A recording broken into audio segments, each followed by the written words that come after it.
Assalamualaikum warahmatullahi wabarakatuh. Kali ini kita akan belajar buku kelas 4, tema 3, peduli terhadap makhluk hidup, subtema 2, keberagaman makhluk hidup di lingkunganku, pembelajaran 1 dan 2. Nah, tapi sebelum masuk ke pembelajaran, kita kenalan dulu yuk.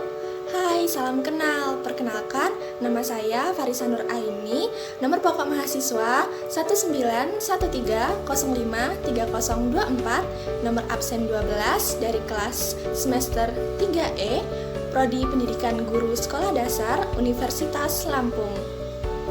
Sebelum itu, kita ketahui dulu yuk tujuan pembelajaran kita kali ini. Tujuan pembelajaran 1. 1. Siswa mampu membuat daftar pertanyaan untuk persiapan wawancara dengan tepat. 2. Siswa mampu mengidentifikasi pentingnya peran hewan sebagai sumber daya alam dalam menjaga keseimbangan alam dengan tepat. Tujuan pembelajaran 2. 1. Siswa mampu menjelaskan serta melaksanakan hak dan kewajiban masyarakat terhadap hewan di sekitar dengan benar. 2. Siswa mampu menjelaskan teknik membuat mozaik dengan benar, serta siswa mampu membuat mozaik dari bahan alam dengan kreatif. Sekarang kita masuk ke materi ya. Subtema 2, keberagaman makhluk hidup di lingkunganku, pembelajaran 1. Selain tumbuhan, hewan juga merupakan sumber daya alam yang perlu terus dijaga keseimbangan dan kelestariannya. Jika tidak, maka hewan-hewan tersebut akan menjadi langka dan punah, seperti yang terjadi pada burung cendrawasih. Ayo kita cari tahu lebih lanjut. Nah, sekarang kita akan melakukan kegiatan berupa wawancara. Sebelum itu, ayo kita amati gambar di samping. Gambar tersebut merupakan gambar burung cendrawasih. Cantik bukan? Dengan sayap yang sangat indah dan bulu yang berwarna-warni. Sekarang, buatlah paling sedikit 4 pertanyaan tentang burung cendrawasih. Lalu berikan pertanyaan tersebut kepada teman di sebelahmu untuk dijawab. Lalu diskusikanlah jawabannya. Sebelum itu, untuk melengkapi jawabanmu, bacalah teks berikut. Burung cendrawasih disebut juga sebagai burung surga. Burung yang menjadi maskot Papua ini memiliki warna bulu yang indah. Bahkan, kabarnya karena keindahannya itu juga, burung ini jarang turun ke tanah, lebih sering terbang dan hinggap di dahan pohon. Warna bulu cendrawasih yang mencolok biasanya merupakan kombinasi beberapa warna seperti hitam, coklat, oranye, kuning, putih, biru, merah, hijau, dan ungu. Burung ini semakin molek dengan keberadaan bulu memanjang dan unik yang tumbuh dari paruh, sayap, atau kepalanya. Warna yang bermacam-macam menjadi salah satu penanda untuk mengelompokkan jenis mereka. Habitat aslinya di hutan-hutan lebat yang umumnya terletak di dataran rendah dan hanya dapat ditemukan di Indonesia bagian timur. Burung cendrawasih mati kawat adalah jenis yang menjadi identitas Provinsi Papua. Masyarakat di Papua sering menggunakan bulu cendrawasih sebagai pelengkap atau hiasan dalam pakaian adat mereka. Keberadaan burung cendrawasih kian lama kian terancam. Perburuan dan penangkapan liar serta kerusakan habitat menjadi beberapa penyebab utama. Bulu cendrawasih juga diperdagangkan, digunakan sebagai penghias topi wanita di Eropa. Tapi kini, burung cantik ini menjadi jenis satwa yang dilindungi. Beberapa jenis cendrawasih yang masuk dalam daftar dilindungi antara lain cendrawasih kuning kecil, cendrawasih botak, cendrawasih raja, cendrawasih merah, dan toa.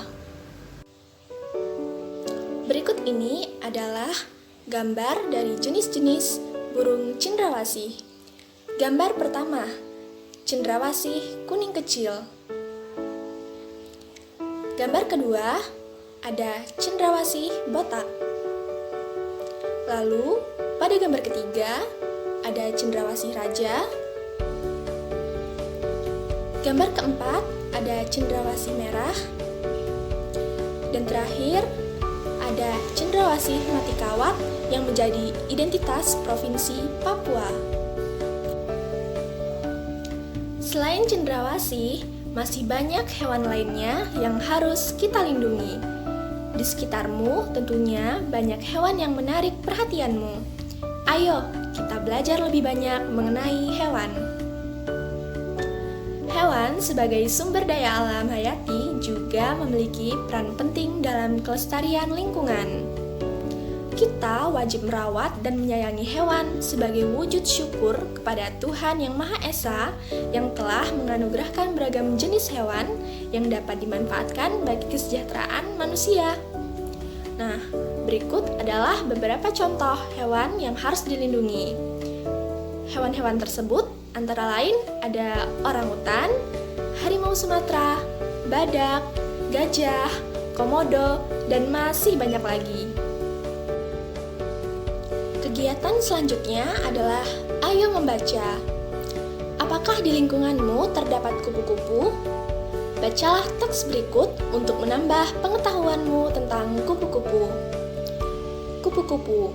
Kupu-kupu termasuk dalam kelompok serangga. Kupu-kupu biasanya memiliki warna yang indah cemerlang. Kupu-kupu tidak berbahaya bagi manusia. Daur hidup kupu-kupu bermula dari telur yang melekat di daun, kemudian matang dan menetas setelah 5 sampai dengan 10 hari dan menjadi larva atau ulat. Setelah 2 minggu, larva atau ulat membentuk kepompong yang bergantung di ranting atau daun selama 2 sampai dengan 3 minggu. Setelah beberapa waktu, kupu-kupu dewasa keluar dari kepompong. Kupu-kupu dikenal sebagai serangga penyerbuk tanaman yang membantu bunga-bunga berkembang menjadi buah. Bagi petani dan orang pada umumnya, kupu-kupu ini sangat bermanfaat dalam membantu penyerbukan tanaman. Kupu-kupu di Indonesia. Kupu-kupu hidup di dataran tinggi dan di dataran rendah. Kupu-kupu di Indonesia banyak ragamnya dibandingkan dengan kupu-kupu dari negara lain.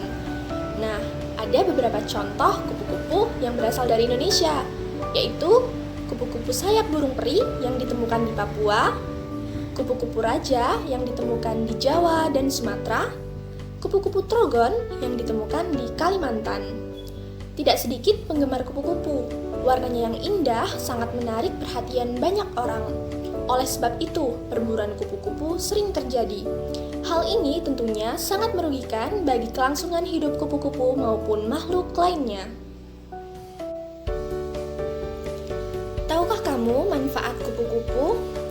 Kupu-kupu membantu penyerbukan tanaman. Hal ini tentunya bermanfaat untuk kelestarian tanaman tersebut. Ayo, sekarang kita jawab pertanyaan berikut ini bersama-sama ya. Pertanyaan yang pertama, apa akibatnya apabila kupu-kupu punah? Jawabannya, jika kupu-kupu punah, maka akibatnya kelestarian tanaman dapat terganggu karena berkurangnya hewan yang membantu dalam proses penyerbukan tanaman. Pertanyaan yang kedua, apa yang bisa kamu lakukan untuk melindungi kupu-kupu? Jawabannya adalah, untuk melindungi kupu-kupu, kita bisa melakukan beberapa hal, yaitu dengan tidak menangkap kupu-kupu dan melindungi kepompong mereka. Pertanyaan yang ketiga, di manakah kupu-kupu hidup? Jelaskan. Jawabannya adalah, kupu-kupu hidup di dataran tinggi dan di dataran rendah, atau di daerah yang terdapat banyak tanaman bunga. Nah, sekarang kita sudah memasuki pembelajaran 2. Apakah kamu punya hewan peliharaan? Apa yang harus kita lakukan terhadap hewan peliharaan kita? Untuk mengetahuinya, ayo kita berdiskusi. Dayu mempunyai hewan peliharaan. Ayo kita baca cerita Dayu. Dayu dan si Mungil. Sudah sejak lama, Dayu ingin punya hewan peliharaan. Dayu ingin memelihara kucing. Dulu ibu berjanji, Dayu boleh memelihara kucing ketika Dayu sudah cukup besar. Kata ibu, Dayu bisa mempunyai hewan peliharaan jika sudah mandiri dan bisa bertanggung jawab. Sekarang Dayu sudah kelas 4 SD. Senang sekali hatinya ketika suatu hari ibu memberinya izin untuk memelihara seekor kucing. Setiap sore, kucing belang berwarna hitam coklat itu berkeliaran di halaman rumah Dayu. Dayu memberi nama si Mungil, sesuai dengan tubuh mungilnya. Benar kata ibu, ternyata memelihara hewan membutuhkan tanggung jawab.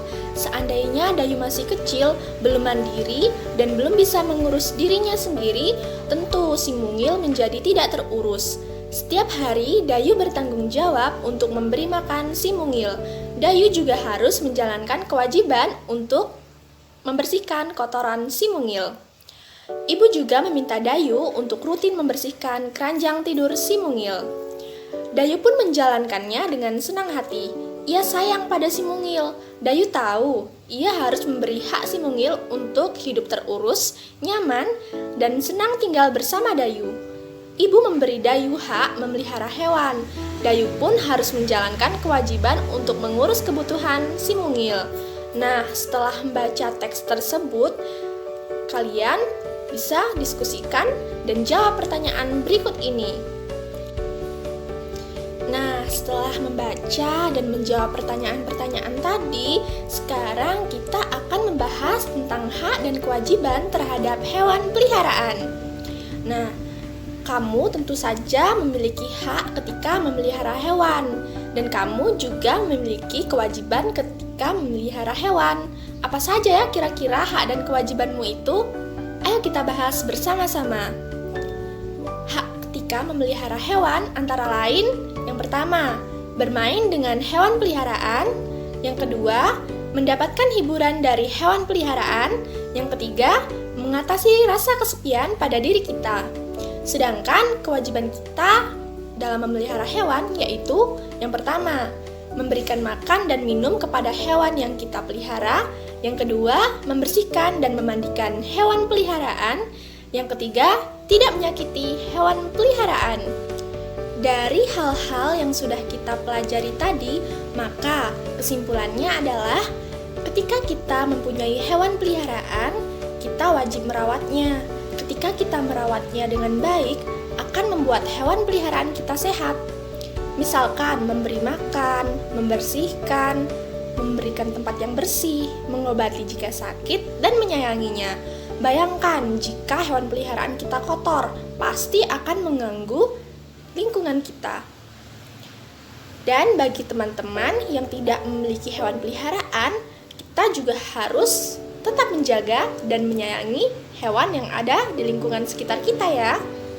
Sekarang coba kalian amati gambar di samping. Kira-kira apa ya?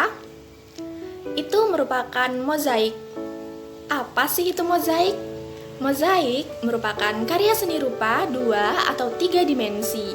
Mozaik ini menggunakan bahan dari keping-keping yang dipotong-potong atau utuh, misalkan biji-bijian. Teknik membuatnya dengan ditempel lem pada bidang datar.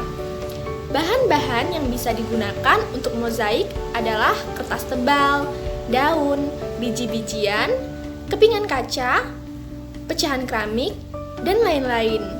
Pada umumnya, mozaik tidak diwarnai. Pembuat mozaik mengkreasikan komposisi warna dari bahan-bahan yang ditempel. Dan yang terakhir adalah ayo berkreasi. Sekarang berkreasilah membuat mozaik bertema hewan dari biji-bijian. Ikuti langkah-langkah berikut ini. Bahan yang kalian perlukan yaitu biji-bijian, misalnya kacang hijau, kacang kedelai, kacang hitam, dan kacang-kacang lainnya yang berukuran hampir sama. Lalu, kalian membutuhkan kertas berukuran A4 dan lem.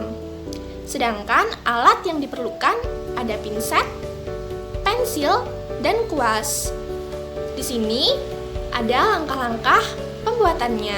Langkah yang pertama, gambar pola seekor hewan di kertas gambar berukuran A4. Langkah yang kedua, berilah lem pada bidang gambar. Langkah yang ketiga, tempelkan biji-bijian dengan rapi. Langkah yang keempat, perhatikan komposisi warnanya. Itulah tadi pembelajaran kelas 4, tema 3, subtema 2, pembelajaran 1 dan 2. Terima kasih sudah menonton video pembelajaran kali ini ya. Semangat belajar, saya akhiri. Wassalamualaikum warahmatullahi wabarakatuh.